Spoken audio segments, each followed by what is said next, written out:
या काळे या संजय ये ना.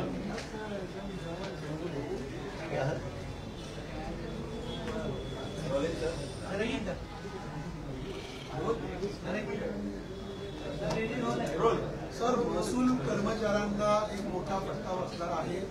काहींचे पगार मिळणार नाहीत. नेमकं काय आदेश दिलेला आहे? या राज्यातील महसूल विभाग आणि विभागाने असा निर्णय केला आहे, तलाठी आणि सर्वच तलाट्यापासून जिल्हाधिकाऱ्यापर्यंत, तहसीलदारपासून तर DYSLR पर्यंत, मोजणी अधिकाऱ्यापासून तर नोंदणी अधिकाऱ्यापर्यंत आमच्या विभागाचे सर्व अधिकारी फेस ॲपवर येतील. म्हणजे ज्या ठिकाणी त्यांची नोकरी आहे, एखाद्या तलाठ्याची नोकरी ज्या गावात आहे त्या गावात जाऊनच त्याला फेस ॲपवर आपली प्रेझेंटी लावावी लागेल. आपलं त्या ठिकाणी फेस ॲपवर जाऊनच त्या ठिकाणी तो प्रेझेंटी लागली तरच त्या ठिकाणी त्यांचा पगार निघेल, अन्यथा ऑगस्टचा पगार निघणार नाही. फेस ॲप हे कंपल्सरी आहे. फेस ॲपवर जर आपण जसं फिंगर आपले या ठिकाणी अनेक ठिकाणी आपण जे प्रयोग केलेले आहे यापूर्वी, त्या प्रयोगापेक्षा फेस ॲपच्या माध्यमातून आता महसुली कर्मचारी आपली त्या ठिकाणी फेस ॲप करूनच त्या ठिकाणी त्यांची प्रेझेंटी लागणार आहे. त्यांची नोकरीवर तो आहे असं सिद्ध होणार. ज्या दिवशी फेस ॲपवर त्यांनी नोंदणी केली नाही किंवा फेस ॲपवर आपलं प्रेझेंटी लावली नाही त्या दिवशी तो अब्सेंट असं समजण्यात येईल. सर, सुप्रीम कोर्टाने मुंबई न्यायालयाचा जो निकाल होता त्याला स्टे दिलेला पाहायला मिळतो. मुंबई न्यायालयानं जे 12 आरोपी मुंबई ब्लास्टमधले होते त्यांना निर्दोष मुक्तता केली होती आणि त्याला आता सुप्रीम कोर्टाने त्या निर्णयाला स्टे दिला. नाही, एक दिलासादायक निर्णय सुप्रीम कोर्टाकडून मिळाला आहे. महाराष्ट्रातला बॉम्ब ब्लास्ट आपल्या सर्वांना माहिती आहे की खूप वेदना देणारा आहे. अजूनही त्या वेदना, त्या किंचाळ्या अजूनही मुंबईमध्ये आपल्या सर्वांना त्या दिवशीची आठवण देऊन जातात. आणि अशा बॉम्ब ब्लास्टच्या आरोपींना जे काही उच्च न्यायालयाने निकाल दिला आहे त्यावर सुप्रीम कोर्टामध्ये जी काही मांडणी झाली आहे त्यावर स्टे मिळाला आहे. आणि मला वाटतं की पुढच्या काळात जे काही उच्च न्यायालय जे काही ज्या मुद्द्यावर उच्च न्यायालयाने त्यांना सोडलेला आहे, पुन्हा एकदा आमचं सरकार ती बाजू सक्षमपणे मांडेल. जे काही पुरावे आहेत ते मांडेल. निश्चितपणे बॉम्ब ब्लास्टमधील आरोपी हे जे या ठिकाणी त्या काळामध्ये अरेस्ट झाले होते, तर माननीय सुप्रीम कोर्ट या सर्व पुराव्याचा आणि या ठिकाणी सरकारतर्फे जे काही सबमिशन जाणार आहे त्याचा विचार करेल. आज तर स्टे मिळाला आहे, त्याबद्दल आम्हाला बऱ्यापैकी दिलासा मिळाला आहे. मला वाटतं गुलाबराव पाटील जे मंत्री आहेत त्यांनी ऑलरेडी या ठिकाणी आपल्याला सांगितलं आहे की असा कुठल्याही कॉन्ट्रॅक्टरच्या नावाने कुठलेही बिलं नव्हते किंवा जलजीवन मिशनचे काम त्यांच्या नावाने नाही, त्यांनी आत्महत्या केली. परंतु एक गोष्ट खरी आहे की जलजीवन मिशनचे कामं महाराष्ट्रामध्ये मोठ्या प्रमाणावर थांबलेले आहे. जलजीवन मिशनचं अभियान आम्हाला पूर्ण करायचं आहे. माननीय मुख्यमंत्र्यांनी सूचना दिल्या आहेत. गुलाबराव पाटील साहेबांनी एक प्लॅन तयार केला आहे की जलजीवन मिशनची अपूर्ण कामं पूर्ण करून त्याकरता लागणारा जो काही कन्व्हर्जन स्कीम आहे ती कन्व्हर्जन स्कीम ही महाराष्ट्र सरकार करणार आहे, जेणेकरून जलजीवनच्या योजना पूर्ण होतील. अशी पुढच्या काळामध्ये आपण त्या ठिकाणी सरकार पुढे जात आहे. शेतकरी कर्जमाफीच्या मुद्द्यावर प्रहार संघटनेकडे आंदोलन केलं जाते आणि आता गांधीगिरी संपली, भगतसिंगगिरी सुरू करू, वेळ न सांगता शेतकऱ्यांना घेऊन मंत्रालयात घुसू असं बच्चू कडू म्हणतात. नाही, बच्चू कडू साहेबांसोबत आमच्या 4 बैठका झाल्या. मी मंत्रालयात सर्व अधिकाऱ्यांच्या बैठकी लावल्या. त्यांचं बऱ्यापैकी तेव्हा समाधान झालं. त्यांचं म्हणणं आहे की जे काही परिपत्र काढायचे ते परिपत्र विभागाने काढले नाही. आज सकाळी त्यांचा मला SMS होता. काल काही आमचे नागपूर एसपीनी त्यांच्या कार्यकर्त्यांना धरपकड केली वगैरे. मी त्यांना SMS केला की जे काही परिपत्रक आहेत, जे काही शासन निर्णय आहेत ते काही कॅबिनेटमध्ये जाऊन काढावे लागतात, काही बिना पैशाचे असतात, काही त्याला फंड्स लागतात, फायनान्समध्ये जावं लागतं. त्यामुळं त्या बैठकीतनं काही गोष्टी ज्या महत्वाच्या आहेत त्या सुटल्याही आहे. जसं दिव्यांगांना त्यांनी म्हटलं होतं की त्यांचे रकमा वाढवा, त्यांचं अनुदान वाढवा. तर दिव्यांगाचं 1,500 पासून 2,500 करण्याचा निर्णय माननीय देवेंद्रजींनी, अजितदादांनी, एकनाथजींनी घेतला आणि आपण अधिवेशनात बघितलं असाल तो जाहीर झाला. त्यांची महत्वाची मागणी जाहीर झाली आणि महत्वाची मागणी शासनाने मान्य केली. दुसरी त्यांची महत्वाची मागणी होती बच्चू कडूंची की कर्जमाफीवर कमिटी तयार करा आणि कर्जमाफी देताना अशा लोकांना देऊ नका जे धनदांडगे आहे, ज्यांना गरज नाहीये. त्याकरता त्याचं काय एसओपी असेल, कुठल्या लोकांना कर्जमाफ केलं पाहिजे, कुठल्या शेतकऱ्यांना कर्जमाफी केली पाहिजे. एखादा शेतकरी फार्म हाऊस बांधतो शेतामध्ये, तोही कर्ज काढतो, त्याला माफी करायची का? तर हा विषय एकदा समितीसमोर यावा. आणि बच्चू कडूंना मी सांगितलं 3दा-4दा माझं बोलणं झालं की तुम्हाला या समितीमध्ये बोलवणार आहे, तुमची बाजू ऐकून घेणार आहे. आणि माननीय मुख्यमंत्र्यांनी जाहीर केलं की आम्ही जो शब्द दिला आहे, संकल्पनामा दिला आहे की या राज्यातल्या शेतकऱ्यांचं, पात्र शेतकऱ्यांचं कर्जमाफी सरकार करणार आहे, ते करणार आहे. त्यामुळे मला असं वाटतं आता हा जो स्टंट आहे, भगतसिंगगिरी सुरू करू तर मग हे करू ते करू, सरकारने संपूर्ण ऐकून घेतलं. सरकारने त्यांना बऱ्यापैकी त्यांच्या आंदोलनाला आम्ही रिस्पॉन्ड केलं. मी स्वतः लेखी दिलं त्यांना की दिव्यांगाचे पैसे वाढणार ते वाढले. त्याला लेखी दिलं की कमिटी होणार तर कमिटी केली. त्यांच्या प्रत्येक मागण्या पूर्ण करण्याचा सरकार प्रयत्न करत आहे. पण त्यांनी ठरवलं त्या आंदोलन करायचं, तर मग त्या ठिकाणी त्यांचं आंदोलन सुरू केलं आहे. त्या ठिकाणी आंदोलन करायला त्यांची मुभा आहे. सरकार त्यांचं म्हणणं ऐकत आहे, तरी ते आंदोलन करतायत. तर मला वाटतं बघू पुढच्या काळात काय निर्णय घ्यायचे. ठरवून आंदोलन केलं जाते, सरकारसोबत चर्चा होऊ नये. सरकारशी चर्चा रोज सुरू आहे, माझ्यासोबत ते बोलतात आहे, पण तरी आंदोलन काय करतात मला माहिती नाही. मी त्यांना विनंती करतो आपल्या माध्यमातून की दोनही महत्वाचे विषय, एक दिव्यांगाचं अनुदान वाढवणे, शेतकऱ्याच्या कर्जमाफाची कमिटी बनवणे आणि छोटे छोटे विषय जे आहे त्या मंत्र्याचे परिपत्रक काढणे किंवा काही फायनान्शियल इश्यू आहे त्याच्यासाठी कॅबिनेट समोर जाणे किंवा फायनान्समध्ये जाणे, हे आम्ही करतो आहे.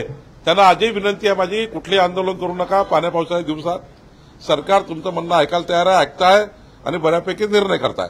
महायुतीचं सरकार आहे आणि महायुतीच्या सरकारमध्ये विरोधकांना जी संधी मिळाली नाही ती सत्ताधारीच कुठतरी सरकारला अडचणीत आणायचं काम करतायत असं वाटतंय का? कारण मित्रपक्षांचे जे कारनामे दररोज येत आहेत, मग कोकाटे असतील, संजय शिरसाट असतील, गायकवाड असतील, संजय राठोड असतील, भाजपचं हे सगळं नेचर नाहीये.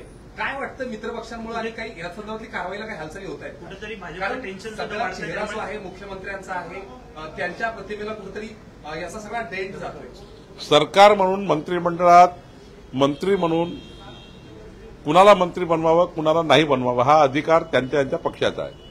अजितदादाचा अधिकार अजितदादाच्या लोकांचा पक्षाबद्दल आहे, एकनाथ शिंदेजींना अधिकार आहे. शेवटी त्यांच्यावर कारवाई करायची असेल की त्यांना ठेवायचं असेल, हा भाजपाचा रूलच नाहीये. आता सरकार, माननीय देवेंद्रजी, गतिमान सरकार, पारदर्शी सरकार आणि लोकाभिमुख सरकारची भूमिका व्यक्त करतायत. विधिमंडळात आम्ही पारदर्शीपणे गतिमान काम केलं. आता काही प्रकरणामुळं थोडं आता त्या ठिकाणी जनतेला काही विषयाची आमच्याकडे अपेक्षा आहे की बाबा यांनी हे केलं, त्यांनी ते केलं, त्यांनी ते केलं. मला असं वाटतं ज्यांच्या पक्षामध्ये जे जे काही समोर आलाय त्या पक्षातल्या नेतृत्वाने त्याचा विचार करायचा आहे. भारतीय जनता पार्टी म्हणून आम्ही सरकारमध्ये मोठे भाऊ आहे. आमची विनंती राहणार आहे सर्व पक्षांना, आमच्यासोबतच्या महायुतीच्या, की आपण आपले जे संस्कार आहे, आपली जी संस्कृती आहे, महाराष्ट्राला 21व्या शतकातला सर्वोत्तम राज्य करायचा जो विचार आपण केला आहे, देवेंद्रजींनी 2029चा विकसित महाराष्ट्राचा संकल्प केला आहे, 34चा संकल्प केला आहे. या संकल्पाला साजेसं काम आम्ही सर्व करण्याचा प्रयत्न करतो आहे. पण त्यामध्ये एखादी घटना जी असं त्या ठिकाणी काही सरकारचे संपूर्ण कामच त्या ठिकाणी मागे पडतं, तर पुढच्या काळात आम्ही दक्षता घेऊ की या ठिकाणी असे कुठलेही प्रकरण होणार नाही. हवेत गोळीबार झालेला आहे, त्यामुळे विरोधकांकडून एक टीका केली की कायदा आणि सुव्यवस्था कुठे राहिलीच नाही, कारण की आमदाराचा भाऊच त्याच्यामध्ये सहभागी असतो. नाही, मला असं वाटतं की त्यामध्ये संपूर्ण कारवाई पोलिसांनी केली आहे. एखादी घटना झाल्यानंतर ती कारवाई पोलिसांनी केली की नाही केली, त्यावर त्यांना जेरबंद केलं की नाही केलं हे महत्वाचं असतं. एखाद्या घटना घडली, ती घटना घडल्यानंतर ती कारवाई काय सरकारची, सरकारने काय भूमिका व्यक्त केली आहे, पोलिसांनी काय कर्तव्य केलं आहे. मला वाटतं या घटनेमध्ये पोलिसांनी आपलं काम केलेलं आहे. त्यामुळे मला असं वाटतं की राहिलेला पुढचा विषय आता अशी घटना पुन्हा होऊ नये याची काळजी घेणे. सुशांत दुबे यांनी महाराष्ट्राबाबत जे वक्तव्य केलं होतं, खासदार आपल्या महिला खासदार आहेत राज्यातल्या, त्यांनी त्यांना घेरला आणि जाब विचारलेला आहे. या घटनेकडे कसं बघताय? त्यांनी फक्त जय महाराष्ट्र असं रिप्लाय त्या सगळ्या महिला खासदारांना दिला. असं आहे की दुबेचं वक्तव्य योग्य नाही असा निषेध आम्ही यापूर्वीच केला. दुबे यांनी स्पष्ट केलं की मी मराठी माणसाबद्दल बोललो नाही. जे या ठिकाणी हिंदी भाषिकावर मारपीट करतात, हिंदी भाषिकासोबत मारपीट करतात मराठीचं नाव घेऊन, त्यांच्याबद्दलची भूमिका त्यांची आहे. तुम्ही या पद्धतीने मला सांगताय, पण थोड्या वेळाने जरा फोटो बघा काँग्रेसच्या खासदाराचे. ते दुबेसोबत छानपैकी हसतायत, बोलतायत, कोपरखेडा करतायत बाहेर. तर मला काय पक्क समजायचं त्यांनी आतमध्ये काय केलं आणि बाहेर काय केलं. बाहेर ते दिसत आहेत की दुबेसोबत ते गळाभेटी करतायत, बऱ्यापैकी त्या ठिकाणी चर्चा करतात आहे, बरं अशा दिसत आहे फोटो. आता मला आतमधले माहीत नाही, बाहेरमधलं माहीत नाही. त्यामुळे एकदा भूमिका स्पष्ट आहे की भारतीय जनता पार्टी महाराष्ट्र मराठी माणसाबद्दलचा केलेलं कोणतंही चुकीचं वक्तव्य सहन करणार नाही. महाराष्ट्र भारतीय जनता पार्टीचा आमचा एक एक कार्यकर्ता आमच्या मराठी भाषेला ही त्या ठिकाणी आमची हृदयातली, आमच्या रक्तातली भाषा म्हणून आम्ही त्या ठिकाणी पाळतो आहे. कारण ती आमचं त्या ठिकाणी जन्मापासूनची भाषा आहे. आणि त्यामुळं मराठी भाषेला, मराठी माणसाला कुणीच धक्का लावू शकत नाही. आणि त्यामुळं त्याच्यासाठी आमचं जीवनच त्याच्या विषयाकरता समर्पित आहे. त्यामुळं मराठी भाषा आणि मराठी माणसं हेच आमचं त्या ठिकाणी पहिलं आमच्या सर्वांकरता प्राधान्य आहे आणि त्याचा विचारच आम्ही करतोय. मनसेने आपल्यावर मुंबई महानगरपालिकेला घेऊन आरोप केले आहे. जे टेंडर प्रक्रिया आहे त्याचं थेट कनेक्शन गुजरातशी जोडलं आहे. रेणुकचरा विभागाचं जे टेंडर निघतं त्यासाठी गुजरातचे एक खासदार आहेत, त्यांच्या मुलालाही टेंडर देण्यात आल्याचा आरोप आता मनसेने केला आहे. थेट गुजरात कनेक्शन जोडले. मला माहिती नाही त्यांनी काय बोलले, कोणतं टेंडर आणि काय टेंडर, मला त्याच्याबद्दल काही माहिती नाही. पण आजकाल ऑनलाईन टेंडर असतात. कोणी जगातून, कुठूनही देशातनं, कुठेही राज्यातनं, कुठेही कोणी भरतात. आता गुजरातचा की कुठला त्या ठिकाणी उत्तर प्रदेशचा आहे हे काही माहिती नाही. कोणी ऑनलाईन टेंडर भरतं. तुम्हालाही गुजरातचं टेंडर भरता येतं, तुम्हालाही उत्तर प्रदेशचं टेंडर भरता येतं, तुम्ही विचार केला तर. त्यामुळं त्याच्यात काही असं नसतं. कुठलाही व्यक्ती कुठलाही टेंडर भरू शकते.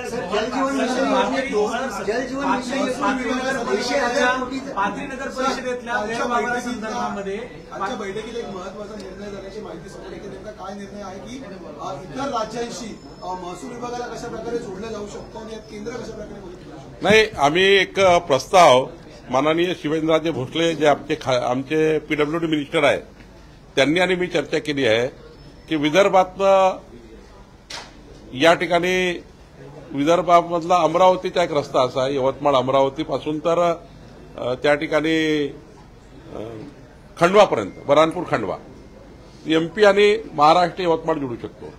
मग संभाजीनगरचा काही असा रस्ते आहेत आम्ही आयडेंटिफाय करतो आहे की तो नॅशनल हायवे असावा, त्याला नॅशनल हायवे म्हणावा. संभाजीनगरचा एक नॅशनल हायवे जो इतर राज्याला जोडणार आहे, जवळच्या राज्याला, विदर्भातल्या राज्याला जोडेल, जवळच्या एमपीला, इकडे उत्तर महाराष्ट्राचं कसं जोडलं जाईल. आणि जे आतापर्यंत त्याला नॅशनल हायवे दर्जा दिला नाही आहे. आम्ही माननीय नितीन गडकरी साहेबांना आणि माननीय प्रधानमंत्री मोदयाला मागणी करतोय राज्यातर्फे की प्रत्येक विभागातनं एक नॅशनल हायवे हा इतर राज्याला जोडणारा करावा. आणि नॅशनल हायवे एक 6-5 नॅशनल हायवे राज्याला जर बांधले तर दुसऱ्या राज्याची जे ट्रॅफिक आहे किंवा आपण तिकडे जाणारं जे काही जवळूनचे रस्ते आहेत ते रस्ते आम्हाला मिळतील. म्हणून या राज्यातल्या 6 विभागामध्ये 6 नॅशनल हायवे आम्ही केंद्र सरकारकडे प्रस्तावित करतो आहे. माननीय मुख्यमंत्र्यांच्या मान्यतेने आणि माननीय प्रधानमंत्री महोदय या 6 रस्त्याबद्दल विचार करतील अशी आम्हाला अपेक्षा आहे. सर, पाथरी नगर परिषदेच्या संदर्भामधला एक भ्रष्टाचाराचा विषय आला होता आणि आपण एसआयटीची घोषणा देखील केली होती की बाबाजानी दुर्राणी जे राष्ट्रवादीचे माजी आमदार आहेत त्यांच्या संदर्भातला हा विषय होता. त्यानंतर त्यावरती कारवाई झालेली नाही. कधीपर्यंत ही कारवाई अपेक्षित आहे? नाही, एसआयटीचा निर्णय आम्ही घेतला होता. त्यामध्ये आता त्याच्याकरता एसआयटी करता ज्या काही बाबी लागतात आणि त्या एसआयटीमध्ये कोण कोण असलं पाहिजे, पोलीस विभागाचे कुठले अधिकारी असले पाहिजे आणि कुठल्या कुठल्या बाबीचा संबंध आहे, नगरविकास, महसूल, काही समजा जर फायनान्शियल मिसअप्रोप्रिएशन असेल तर त्या ठिकाणी मग पोलीस असा वगैरेची एसआयटी त्याच्याकरता लागणारे डॉक्युमेंट जे आहे ते आम्ही त्या ठिकाणी जमा करतो आहे आणि नंतर यावर आम्ही अंतिम निर्णय करणार आहोत. सर, दिल्लीमध्ये मोहन भागवत यांनी मुस्लिम धर्मीय जे धर्मगुरू आहेत त्यांच्यासोबत एक बैठक घेतली आहे. संजय राऊत असं म्हणतात की जे हिंदुत्वाचा अजेंडा राबवणारे आता मंत्री आहेत त्यांना आत्महत्या करावी लागेल. असं आहे, या देशामध्ये राहणारा प्रत्येक व्यक्ती तो कुठल्याही धर्माचा असो, कुठल्याही समाजाचा असो, तो हिंदू आहे आणि हिंदुस्थानामध्ये हिंदुस्थानचे विचार घेऊन पुढे जाणारा व्यक्ती हिंदू आहे. त्या मुस्लिम असो की शीख असो की ईसाई असो. आणि त्यामुळं सर्व धर्म समभावाचीच परिभाषा या देशामध्ये मान्य झाली आहे. आणि त्यामुळं मोहनजींनी जो काही त्या ठिकाणी, आणि यापूर्वी मोहनजींनी अनेक वेळा अनेक धर्मगुरूंना किंवा त्यांच्या मुस्लिम समाजाच्या अनेक समुदायाला ते भेटतात, हे काही नवीन नाही आहे. आणि त्यामुळं संजय राऊताला काय टोमणा मारतात तो टोमणा मारतात. ते त्यांना टोमणा मारल्याशिवाय झोप लागत नाही, दिवसभर रात्री झोपत नाही, त्यामुळं ते टोमणा मारायची सवय आहे. आता आज त्यांना झोप लागेल 6-7 तास, एक टोमणा मारला की संध्याकाळी झोप लागते त्यांना, म्हणून ते टोमणे मारत असतात. सर, जलजीवन मिशन योजनेतून 80,000 कोटी हे कंत्राटदारांचे बाकी आहे. एकीकडे राज्याच्या तिजोरीवर 9 लाख कोटीपेक्षा अधिक कर्ज आहे. मग राज्याकडे पैसे नाहीत तर मग ही कंत्राट दिली का जातात, असा एक प्रश्न उपस्थित केला जातो. आणि अनेक त्या मोफत योजना आहेत त्यांचा थेट परिणाम म्हणजे या कंत्राटांना पैसे द्यायला लागत नाहीत का, किंवा असं होतोय का? आणि याला लागूनच आपल्या विभागातील एक राज्य एक नोंदणी ही 1 मेला येणार होती, हे लांबणीवर का जात आहे? याच्यामध्ये अडचणी काय आहेत, का कारणे आहेत की ही पुढे ढकलली जाते? तुम्ही जलजीवन मिशन पासून तर नोंदणीपर्यंत आले. एक प्रश्न पहिला, जलजीवन मिशनची योजना वेगळी आहे, त्याच्याकरता वेगळे हेड आहे, वेगळे फंड्स आहे. कुठल्याही व्यक्तिगत स्वरूपाच्या लाभार्थ्याच्या योजनेबद्दल कुठली योजना जोडता येत नाही. हा, ही गोष्ट खरी आहे की त्याला त्या हेडला पैसे द्यायची गरज आहे. आता काही सरकारच्या तिजोरीवर भार पडतो, एखादी नवीन योजना सुरू केली, असं दिव्यांगाला आता समजा 1,500 ते 2,500 केले तर 1,000 कोटीचं येणार बर्डन. तुम्ही आता शिक्षकांना 20% त्या ठिकाणी तुम्ही अनुदान दिलं, ते 1,000 कोटीचं बर्डन येणार, असं ते वाढत जातं.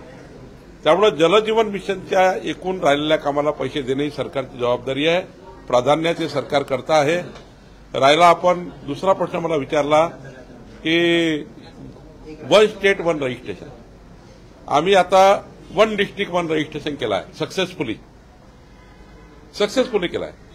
पण 1 स्टेट 1 रजिस्ट्रेशन करण्याकरता प्रत्येक जिल्ह्यामध्ये जे आपल्याला एक पासपोर्ट टाईप ऑफिस काढणे, पासपोर्ट टाईप जे मुख्यालय जसं पासपोर्टचं कार्यालय असतं ते कार्यालय आणि पुण्याचं कार्यालय, मुख्य कार्यालय, असे जे प्रमुख कार्यालय तयार करणे, त्याची योजना तयार करणे, फेसलेस करायचं आपल्याला. पुन्हा तुमचा आधार कार्डचा फेस अंतिम असेल, फेस द्यायची गरज नाही पुन्हा पुन्हा. त्यामुळं जे ही टेक्नॉलॉजी आहे, जीआयएस बेस आहे आणि जगामध्ये हा टेक्नॉलॉजी सर्व देशामध्ये आता या सक्सेस झाल्या आहे. त्यामुळे महाराष्ट्र सुद्धा लवकरच 1 स्टेट 1 रजिस्ट्रेशनकडे जाईल. काही त्रुट्या राहू शकतात किंवा काही याच्यामधले धोके आहेत, ते धोके दूर करण्याकरता मी एक पत्र काढलं आहे की हे धोके दूर करूनच त्या ठिकाणी 1 स्टेट 1 रजिस्ट्रेशन करा. 8-9 बाबी मी सांगितलं विभागाला तपासायला.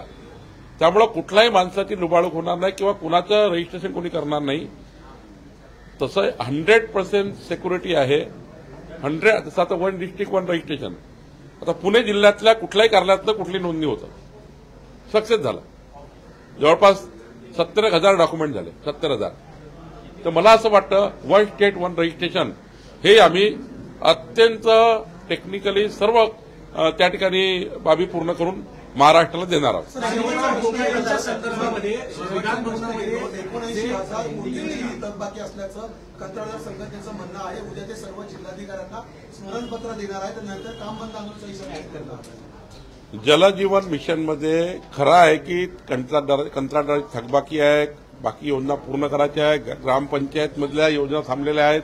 एकीकडे कंत्राटदाराची बिलं थांबले, दुसरीकडे ग्रामपंचायतच्या योजना थांबलेल्या आहेत. दोन्ही गोष्टी आम्ही पूर्ण करणार आहोत.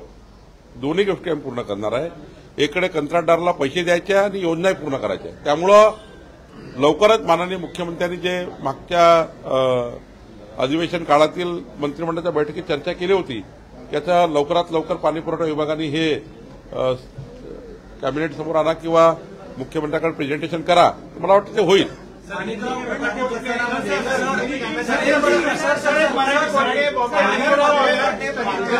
मराठी पाट्या नाहीये दुकानावर, गुजरातीमध्ये पाट्या आहे, त्याच्यावर काय कारवाई. आणि दुसरीकडे वाशिममध्ये पुन्हा एकदा मराठीवरून वाद झाला आणि त्यामध्ये कॉलेजच्या विद्यार्थ्याला मारहाण केली. नाही, हे काही मारहाण वगैरे योग्य नाही आहे. मराठी विद्यार्थ्याला मारहाण, मराठी विद्यार्थ्याला तेच सांगतो मी, या राज्यामध्ये अशी मारहाण काही आम्ही सहन करणार नाही.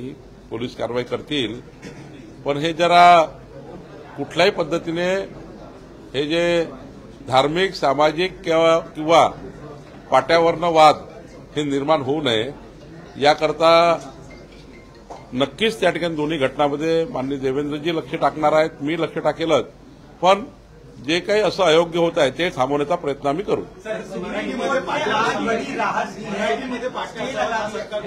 राज्य सरकार आणि परिसरामध्ये ज्या पाट्या आहेत ते बहुतांश गुजराती भाषेतल्या पाट्या आहेत, त्यामुळे कारवाई मात्र केली जात नाही प्रशासनाकडनं, असं एक. मी पालघर कलेक्टरशी बोलतो आणि एसपीशी बोलतो, आपली प्रेस झाली की बोलतो. राज्य सरकार भी सुप्रीम कोर्ट ने आदेश दिया है, हाईकोर्ट के आदेश पर स्टे लगा है, सरकार के लिए कितनी बड़ी राहत की बात है? देखिए कि हाईकोर्ट के ऑर्डर के बाद सुप्रीम कोर्ट ने, सरकार ने जिस प्रकार से सबमिशन किया है, सुप्रीम कोर्ट में हमें जो एक राहत मिली है और मुझे विश्वास है कि जिस प्रकार का इंक्वायरी हमारे महाराष्ट्र पुलिस और सारी डिपार्टमेंट ने की है, जो भी हमारा फोरम था, जिस प्रकार से सबमिशन होगा आगे चलकर हम सब लोग, हमारी सरकार, हमारे जो ऑफिसर्स हैं, हमारे एडवोकेट्स हैं, ये जब पूरा सुप्रीम कोर्ट के सामने रखेंगे, मुझे विश्वास है कि हमने किया हुआ जो इंक्वायरी है उसको न्याय मिलेगा. और महाराष्ट्र में जो उस दिन की बात है जिस दिन बॉम्ब ब्लास्ट हुए थे, अभी भी महाराष्ट्र के जनता नहीं भूल पा रही, मुंबई की जनता नहीं भूल पा रही. वो दिन जब याद आता है तो एक मिनट के लिए व्यक्ति शांत हो जाता है. इतना बड़ी घटना थी, दुख होता है, गुस्सा भी आता है वो घटना को देखते हुए, और वो घटना को चित्र हम सामने लाते हैं. तो ये हमें, मुझे लगता है कि आरोपी को कड़ी से कड़ी शिक्षा होगी.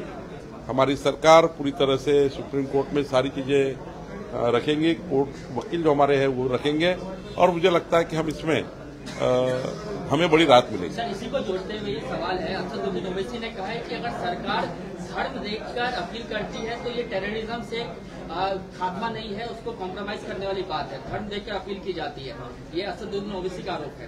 किस विषय पे? इस केस में देखिए, कोई धर्म देकर नहीं है. जब हाईकोर्ट का फैसला आया तो सरकार की जवाबदारी है. हाईकोर्ट ने जिन मुद्दों पर राहत दी उन लोगों को, आरोपियों को, हमारे नजर से आरोपी, उनको राहत दी है, तो हमारा काम है आखिरी दम तक लड़ना. हमारे पास जो, सरकार के पास जो हमारे ऑफिसर्स ने जिस प्रकार से आइडेंटिफाई किया, इंक्वायरी की, उनको अगर समझो कोई कारण से हाईकोर्ट का निर्णय है, उन पर टीका टिप्पणी नहीं करूंगा मैं, लेकिन हमारा काम है कि आखिरी तक जितने जो पर्याय हमारे पास है, सुप्रीम कोर्ट जाना, और आगे भी हमारा पूरा, जब तक हमें न्याय नहीं मिलता है, हमारे मुंबई वासियों को न्याय नहीं मिलता है, तब तक हमारा काम हम तो करेंगे. उसके लिए धर्म की बात कहा है तो गलत है, और इस प्रकार से वक्तव्य करना ही यही गलत है. यही कायदे के कानून में नहीं आता है. इसके ऊपर ही कड़ी कार्रवाई होनी चाहिए. धर्म की बात ओवैसी जी ने कही है, यही रॉन्ग है. यही लोग धर्म जात लाते हैं, यही लोग धर्म जात लाते हैं और महाराष्ट्र को बिगाड़ते हैं, देश को बिगाड़ते हैं. क्या धर्म लेकर किया है? आरोपी आरोपी होता है. सरकार ने तो लड़ना ही चाहिए. सरकार ने आइडेंटिफाई किए हुए आरोपी के खिलाफ अगर हमारा कोर्ट का निर्णय गया तो हमारी जवाबदारी है सरकार की कि आगे तक लड़ना. इसमें कहा धर्म का विषय आ गया है. सर, इसके अलावा आपके जो सहयोगी दल है उनके मंत्रियों की वजह से आपको लग रहा है जो गैर जिम्मेदाराना व्यवहार है, रवैया, उसे फडणवीस जी के इमेज को सरकार. देखिए, मैं आपको स्पष्टता के साथ कहता हूं कि भारतीय जनता पार्टी करके हमारी जवाबदारी है. देवेंद्र जी का संकल्प जो है उसको पूरा करना, विकसित महाराष्ट्र का, 2029 का महाराष्ट्र, 2034 का महाराष्ट्र, 2047 का महाराष्ट्र, इसको आगे लेके जाने के लिए देवेंद्र जी काम कर रहे हैं। उसको हम भारतीय जनता पार्टी करके हमारा पूरा साथ है, शिवसेना का भी साथ है, अजीत दादा का भी है, एकनाथ शिंदे जी का भी है। लेकिन जिन जिन पार्टियों में जो कुछ आरोप लगते हैं या कुछ मीडिया के माध्यम से कुछ बातें आती है, तो माननीय एकनाथ जी अपने पार्टी में, माननीय अजीत दादा अपने पार्टी में वो बात करते हैं और करेंगे। हम यह प्रयास करेंगे कि ज्वाइंटली महायुति करके देवेंद्र जी की सरकार, गतिमान सरकार, पारदर्शी सरकार, लोकाभिमुख सरकार जो हमने कही है, इसके लिए हम काम करेंगे। उसके लिए हम काम करना चाहते हैं। आगे से हम थोड़ा हर चीज के लिए सरकार सतर्कता से काम करेगी और निश्चित रूप से हमने जो लोगों से वादे किए, विकास के वादे किए, वो हम पूरा करेंगे। निशिकांत दुबे का घेराव किया गया, कांग्रेस का कहना है कि उन्होंने महाराष्ट्र का अपमान किया, संसद की लॉबी में एक तरह से सांसद को घेरना समोर होकर बोला। देखिए, दुबे जी का जो स्टेटमेंट आया था, वो स्टेटमेंट उन्होंने क्लैरिफाई किया कि मैंने कोई मराठी भाषा के खिलाफ या मराठी व्यक्ति के खिलाफ नहीं किया है। मैंने ऐसे व्यक्ति के लिए बोला था कि जो हिंदी भाषी लोगों को मारपीट करता है। अब तो भी हमने भारतीय जनता पार्टी करके उस समय मैंने खुद कहा था, हमें मान्य नहीं है मराठी भाषा और मराठी व्यक्ति के खिलाफ कोई व्यक्ति बाहर दुबे जैसा व्यक्ति बोलता है, तो इसके लिए हम निषेध किया है। हमने उसका सारा कोई समर्थन नहीं मिला महाराष्ट्र से, हमने उनका निषेध किया, पार्टी ने निषेध किया। अब कांग्रेस के वहां के सांसद बोलते हैं कि हमने ऐसा किया, हमने वैसा किया, लेकिन बाहर तो दिख रहे हो हंसी मजाक करते हुए, अरे बाहर तो सारे मीडिया में दिख रहे, सारे फोटो में दिख रहे कि अच्छे से उनका, क्योंकि कोई किसके खिलाफ अगर कोई जाके अगर कोई प्रदर्शन करता है, ये हंसी मजाक थोड़ी करते हैं। तो कांग्रेस से भी सारे एमपी उसके साथ तो दुबे के साथ अच्छे से मिलाप करते हुए दिखे हैं बाहर। तो मुझे लगता है ये जो चर्चाएं चलती है ना, हमने ऐसा किया, कांग्रेस ने ऐसा किया, तो फोटो देखिए ना उनके क्या है, फोटो देखिए, वो तो अच्छे से बाहर गले मिल रहे हैं। तो मुझे लगता है ये झूठ बातें फैलाने का काम और झूठा नैरेटिव तैयार करने का काम होता है। सर, शेवटचा प्रश्न, राहुल गांधी आज तक